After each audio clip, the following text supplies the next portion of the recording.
No mai, haere mai. Welcome to 3 News.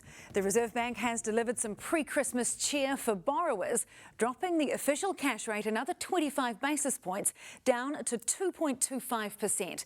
That is the lowest it's been since mid-2022 when the OCR was at 2%. But it is still a long way from the record low of 0.25% at the height of the COVID lockdowns. The central bank noted that weak economic activity has resulted in significant spare capacity. But there are signs it's picking up, helped by lower interest rates, meaning the current cycle of cuts may be coming to an end. Here's Zane Small. Paul Stephen is a busy father of 2.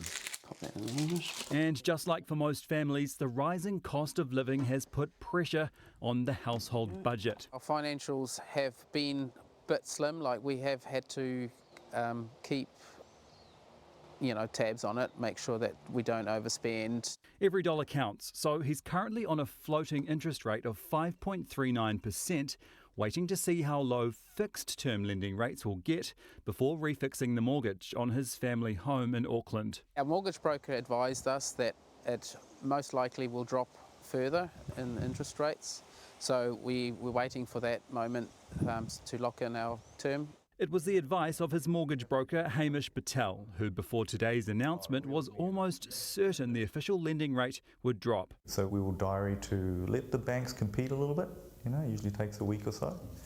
And then when the dust settles, get them fixed. He was right. The official cash rate was cut by 25 basis points to 2.25%, the 6th drop this year as the central bank attempts to boost the economy. Greater caution by households and businesses could slow the pace of New Zealand's economic recovery.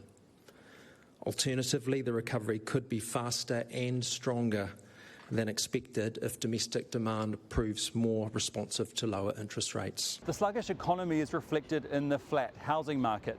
New data from Cotality shows the proportion of properties that resold for more than the original price is at a 12-year low of 87.7%. But it's all about perspective. Nearly 9 out of every 10 sellers still made a gain in the 3 months to September, and activity is expected to pick up as lending gets cheaper. The Minister of Finance is confident today's update is a sign of better times to come. Clearly what the Reserve Bank is saying today is that they're seeing stabilisation.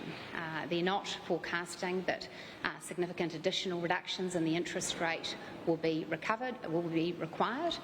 Instead, what they're forecasting is that this could potentially be the bottom of the interest rate reduction cycle. Can you describe how much better you think the economy will perform next year? We're looking forward into next year. We want to be in a position where the Reserve Bank and monetary policy is off the front pages. Bring back boring. Let everything else drive the economy and we can sit in the back seat. So you think it is fair to say that we probably won't see any further drops to the cash rate? We retain full optionality. Even if it is the end of the easing cycle, the cash rate cuts will be significant for mortgage holders. These cuts are definitely being spent in the economy.